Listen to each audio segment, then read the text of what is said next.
রান্না বান্না তো চলছে, তোমাদেরকে বললাম। খেতে বসেছিলাম, সেটাও দেখালাম।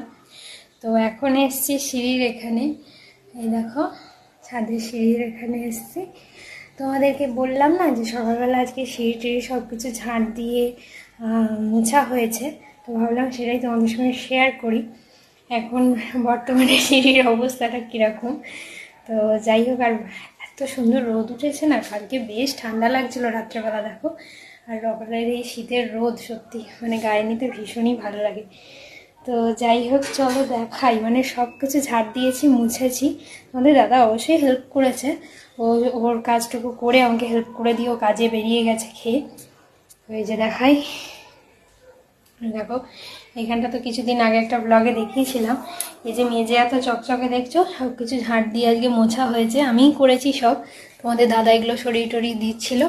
এখানে প্রচুর জিনিস আছে, এই সিঁড়িতেও ছিল, তো সব নামাতে পারিনি। তোমাদের দাদা বললো নাকি যে তুমি মুছে স্নান করে খেয়ে নেবে, ওয়েট করবে না, আমি এসে সব বাকি নামিয়ে দেবো। দেখো এই বস্তাটায় আছে গাছের মাটি, মানে গাছ লাগাবার জন্য এগুলোই আছে। রং, এইখানে দুটো রঙের বালতি। ওই রংটা, এটা রং জানো তো, শক্ত হয়ে গেছে, কি অবস্থা দেখো। পুরো অনেক দিনের যখন এখানে বাড়ি আর কি হয়েছে সেই রং।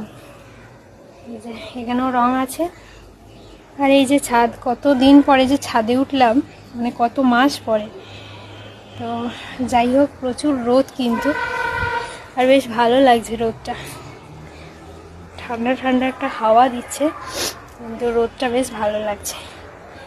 আর এইটাই আছে, এই যে বড় পেটিটা দেখছো, এটাই আছে সমস্ত জুতো আমাদের। মানে হচ্ছে গিয়ে যে জুতোগুলো সচরাচর পরা হয় না, ভালো জুতো, সেইগুলো আছে। এটাই আছে বিভিন্ন কন্টেনার, পরিষ্কার কন্টেনার কাজে লাগে। এগুলো বালতি গামলা আছে, গাছ ফাছ বসানোর আর কি। তো এই হচ্ছে ব্যাপার। এই জুতোর জন্য পরে একটা ক্যাবিনেট কিনবো, এখন মানে সুযোগ হয়ে উঠছে না বলে আর কেনা হচ্ছে না। আর মানে রোদটা দেখো কি ভালো লাগছে এইখানটা, এত সুন্দর রোদ এসছে। ওইটা হচ্ছে চালের বালতি, ওটা স্ট্যান্ড ফ্যান। আর এই পর্দাটা কেন দেওয়া থাকে বলো তো? এই পর্দাটা গরমকালে দিই, মানে ডাইনিংটা গরমকালে ডাইনিংয়েই শুই, প্রচুর গরম যখন, ঘরে তো দুপুরবেলা শোয়া যায় না, সেই জন্যই পর্দাটা দেওয়া থাকে। তো এটাকে তোমাদের দাদা এলে চান করার সময় বলবো নামিয়ে দিতে, নামিয়ে কেচে আবার তুলে রাখবো। একটা আমার পুরোনো নাইটি আর কি।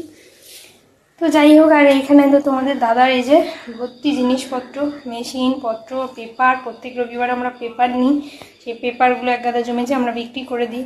বস্তা আছে, আরও এক্সট্রা একটা সেটা কত যে বাড়ির জিনিস থাকে, তো সেই সব আছে।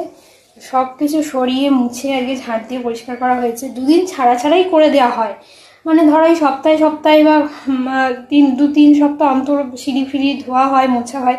তাতেও ধুলো, মানে বাড়ি সেই মেনটেন না করলে কিছুই হয় না, সমস্যা।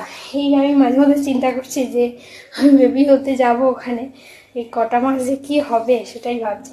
যা হয় হোক, যেটা আসছে, যেটা মানে ভালো হচ্ছে জীবনে আমার, সেটা ভালোভাবে হয়ে যাক, তারপর সারা জীবন পড়ে আছে।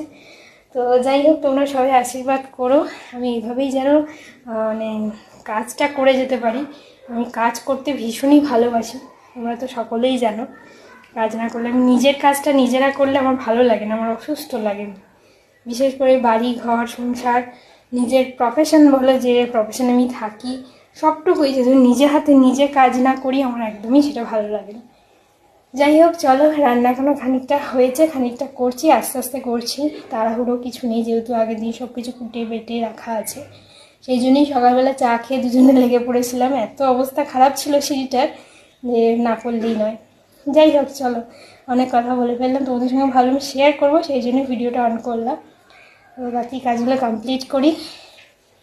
এই যে সিঁড়ির উপরটা একবার দেখিয়ে দিলাম তোমাদের, সব কিছু সিঁড়ি ধুয়ে টুয়ে মুছে পরিষ্কার করা হয়েছে।